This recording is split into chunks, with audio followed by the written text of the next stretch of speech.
on the PNG province of East New Britain. Today we see the unveiling of a Kokoda-style trek honouring the escape of Australian forces from the Japanese in World War II. As Mike Dalton reports, it's an initiative that will have local tribes looking after the trek and the trekkers. The singing and dancing stretches into the night at Vunga village, cradled on one of the many ridges in the Bining Ranges of East New Britain.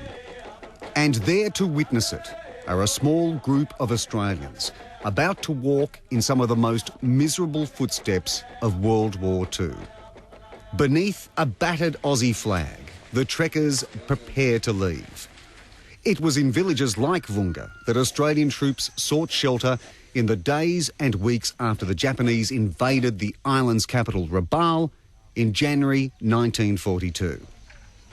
Their trek will follow one of the lines of escape taken by Lark Force, the men of the 2nd 22nd, when it was every man for himself. Rowan and Fraser Harry will follow in the footsteps of their father, Bill, one of the few who escaped the Japanese. We always got bits and pieces, if you like. It was always a story that was there in the background. And I think it's when you get to a place like this that you go to the places and you hear more about the events, that you put the entire story together and you can really start to understand what the guys did and what they went through and what challenges they had. The trek is the brains trust of Corey Chan and Alan Manning. It's pretty challenging. The hills are quite steep and the descents are quite steep as well. So in comparison to Kokoda, where you're spreading them out over a space of a day or so, over an hour you're sort of covering about 100 to 200 metres up, straight up. It's a big moment under the green cathedral that is the jungle of East New Britain. A pulling together of different clans and tribes to care and manage a part of Australia's history. Provincial Governor Leo Dion cuts the ribbon for 3 days in the life of the Lark Force. It would have been extremely tough for them to try and navigate the jungles here because, they were pretty much entering into the jungles blindly.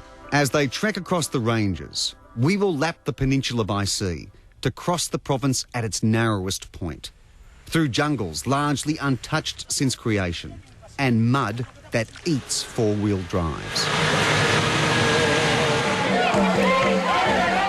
At the village of Karlai, the welcome is again lavish and rooted in traditional culture. Lest we forget. But earlier that day, at dawn, a ceremony representing more volatile times and the sacrifice of many, and the reason these men are here. It's sacred land in the same way that Kokoda is, in the same way that Gallipoli is, that a bunch of men trying to defend this country in very tough conditions without a great deal of support, just to see what they went through and to see what happened. I think feel a lot closer to it, absolutely. Wow. Sacred land indeed. Certainly is. Yeah, and our special thanks to Air New Guinea for getting our crew to East New Britain. And for more information on the Lark Force Wilderness Trek, you can log on to southseahorizons.com. Yeah, great work from Mike Dalton there. Coming up,